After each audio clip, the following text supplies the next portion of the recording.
So for this project, you are going to cut paper into strips and you're going to end up curling them and you're going to draw guidelines on them so that you can practice shading with proper line direction. So I cut 2 different sizes and 2 different lengths so that you can see how they work and how they don't work. So what you're going to do is on every single strip, you are going to draw lines, straight lines. It doesn't have to be super straight. They don't have to be evenly spaced, but you need at least 3 lines on each strip. The thicker the strip, the more lines you're going to need. And as you can see, I'm not using a ruler or anything. So I just continue drawing all of the lines on both of the sides of each of the strips.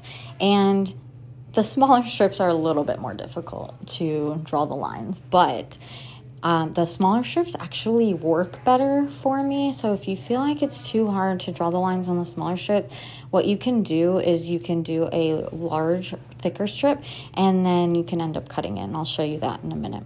So what you're going to do is you're going to open the scissors and you're going to put the paper on the scissors and you're going to put it in between your thumb and the scissors. You're going to pull it and it's going to create that ribbon. But if you push too hard with your thumb, it's just going to break that paper apart. So you're going to curl it like that and use the tension to make those curls. And then as you see this curl, you can't really see inside the curl, and that other curl was broken.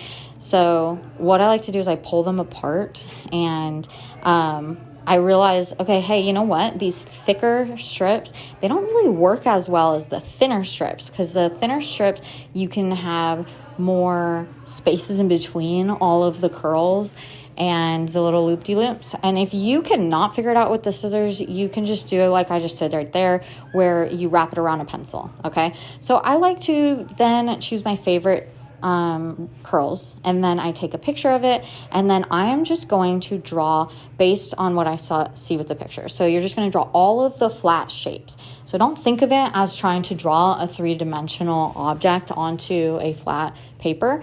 Think of it as trying to draw a flat shape off of your phone image to a flat paper. It makes it so much easier when you kind of trick your brain that way. And so I'm just going to draw all the shapes, and I'm going to draw all of the lines, the guidelines that I had drawn on my ribbons, so that way when I go to shade, I can just already see which line direction I'm going to use based on those guidelines. So now I'm going to draw the shadow, and I'm just thinking of the shadow as a flat shape, okay? Because, in reality, flat shape. So you are just drawing the flat shapes of those shadows exactly how you see them on your image.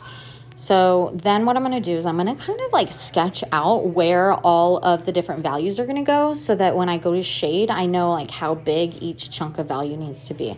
And as a reminder, the lighter your values are, the further back on the pencil you should be, and the darker your values are, the further down on the pencil you should be, so that you can control that pressure better. And so now I'm just shading them in, and I'm just following those lines. So when the lines curve, my line direction is going to curve, because if you do not have proper line direction, you are not going to get that 3-dimensional effect of the curved curls. So you need to make sure that you are following those guidelines that you had drawn, and you are going to use that proper line direction. And I just darkened everything up so it's easier for y'all to see.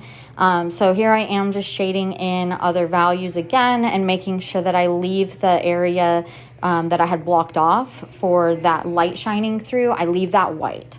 And so I'm just shading, and I'm just trying to blend and make sure that these values are accurate. So keep referencing your photos so that you can make sure that you're putting the right value in the right spot. It's time to shade the shadows. You need to use horizontal flat line direction, because the shadows are on a flat surface.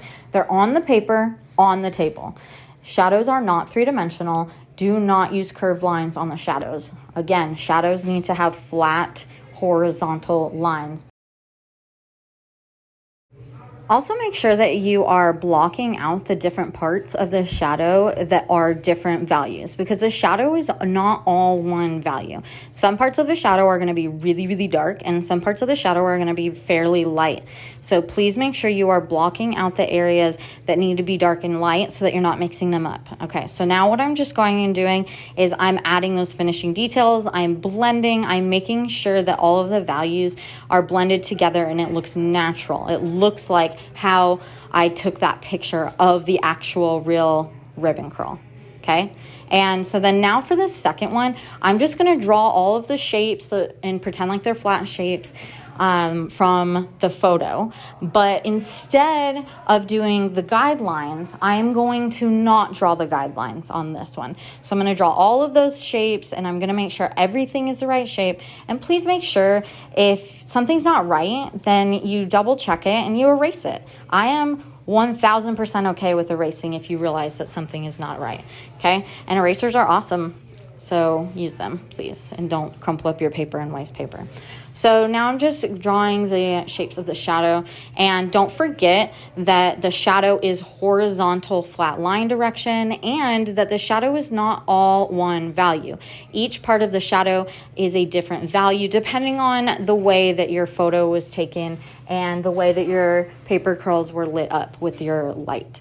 So then now what I'm going to do is I'm going to use the guidelines in the photo as reference for the way that I'm going to shade the paper curl. And I will make sure that all of my line direction is correct because I'm using the guidelines from the photo. But I am not drawing the guidelines. This paper curl, I am not drawing guidelines because it's going to look more realistic that way. The other paper curl, it was just a practice. So you're going to do two, and you're going to have one where it has the guidelines that you had drawn on the real paper curl, and then the second one where it doesn't have the guidelines. It's just all of the right line direction and the shading and blending. So please make sure, again, that you are shading everything with the proper line direction. And I know I keep saying that over and over, but that is the entire purpose of this lesson, is to figure out proper line direction, blending, and shadows. Okay, so then now I'm just drawing the paper edge like it was on my photo.